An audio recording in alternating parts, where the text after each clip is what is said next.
जय श्री श्याम दोस्तों, स्वागत है आपका हमारे YouTube चैनल सुनीता श्याम दीवानी में। तो दोस्तों, आज मैं आपको एक जादुई ढाबा की कहानी सुनाने जा रही हूँ। तो आइए शुरू करते हैं। प्रीतम नामक गांव में सुनीता अपने 2 बच्चों और पति सुरेश के साथ रहती थी। सुनीता का परिवार बहुत गरीब था। सुनीता का पति मजदूरी करता था और उसका घर उसके पति के मजदूरी से आए पैसों से चलता था। उन्हें एक वक्त की रोटी भी बहुत मुश्किल से मिलती थी। सुरेश की माँ बहुत बीमार रहती थी। उनकी जिंदगी ऐसे ही चल रही थी। एक दिन अचानक उसका पति बीमार हो जाता है। उसे बुखार हो जाता है और पैसों की कमी होने के कारण उसे इलाज नहीं मिल पाता है, जिसके कारण उसकी मौत हो जाती है। सुरेश का एक भाई होता है जो बहुत ही मतलबी और चालाक होता है। उसका नाम शाम होता है। उसने अपने भाई की मौत के बाद थोड़े ही दिन सुरेश के बच्चों और उसकी पत्नी और अपनी माँ का ख्याल रखने का दिखावा किया। और थोड़े दिनों बाद श्याम अपनी माँ से सुरेश की खेतीबाड़ी की जमीन को धोखे से हथिया लेता है और उसे किसी बड़े से सेठ को बेचकर फरार हो जाता है। सुरेश की माँ को जब इस बात का पता चला तो वह रोते हुए बोली, मैंने कैसा बेटा पैदा किया है जो धोखे से ही अपने भाई की जमीन को हथिया लेता है। अब हमारा क्या होगा। सुनीता के ऊपर तो मानो एकदम काफी सारी मुसीबतों का पहाड़ टूट जाता है। वह बहुत परेशान रहने लगती है। वह सोचती है, मैंने तो कभी भी कोई काम नहीं किया है, मुझे तो कोई काम आता भी नहीं है। मैं अपने बच्चों और सास का ख्याल कैसे रखूंगी। भगवान, ये अन्याय हमारे साथ क्यों किया। घर का एकमात्र सहारा तुमने दूर कर दिया। कुछ दिनों के बाद खाने का सामान जो थोड़ा बहुत पड़ा था वो भी खत्म हो गया। अब घर में खाने के लिए न ही राशन था और न ही राशन खरीदने के लिए पैसे। सुनीता ने अपनी सास से कहा, माँ जी, घर में जितना राशन था और जितने पैसे थे वो सारे खत्म हो गए हैं। कुछ दिन तो बीत गए हैं, अब आगे के लिए कुछ तो सोचना पड़ेगा।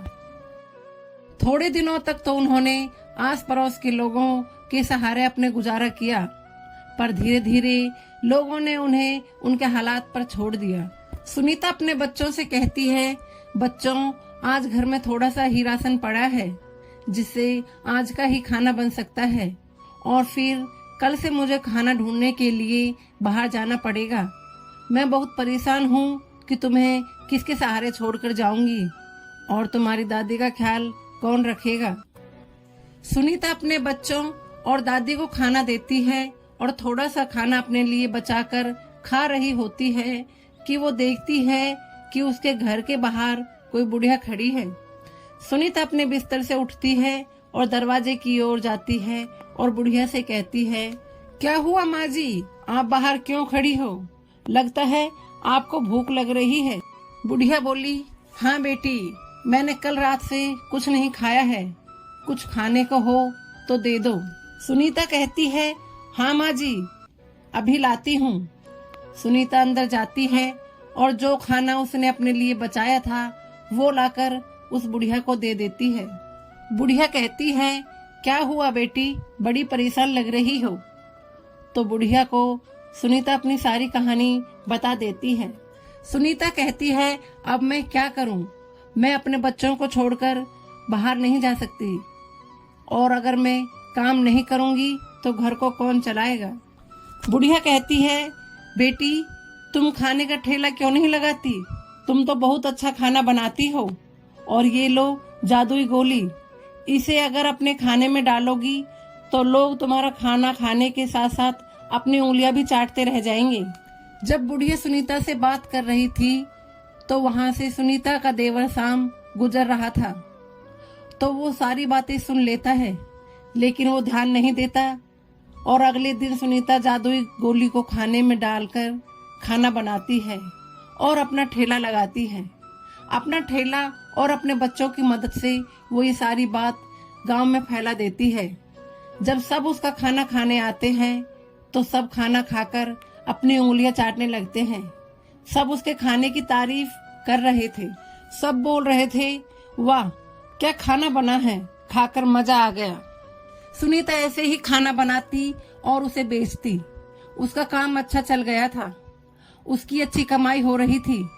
एक दिन उसके ठेले के पास से श्याम गुजरता है और कहता है कि लगता है कि यह जादुई गोली कमाल है, क्यों न मैं भी वो जादुई गोली चुराकर मैं भी अपना ठेला लगा लूं।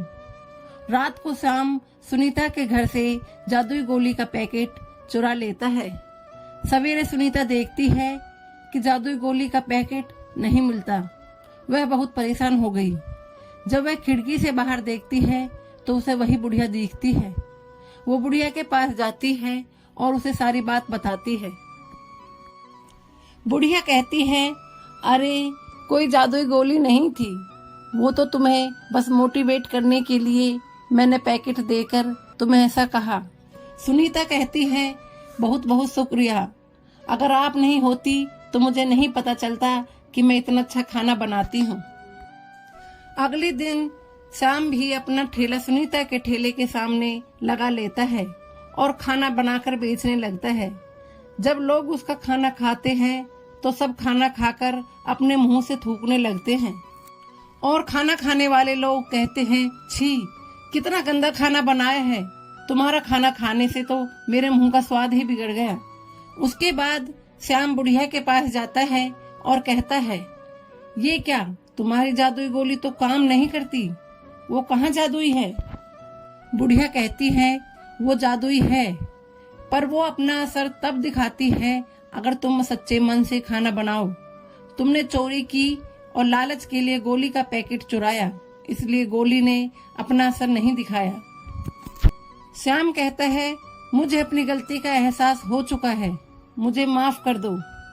तब बुढ़िया कहती है, मेरे से माफी मत मांगो, अगर तुम्हें माफी चाहिए तो सुनीता से ही माफी मांगो।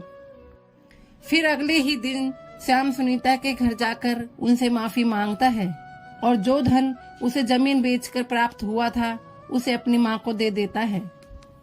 तो दोस्तों, ये थी हमारी आज की कहानी। आज की कहानी आप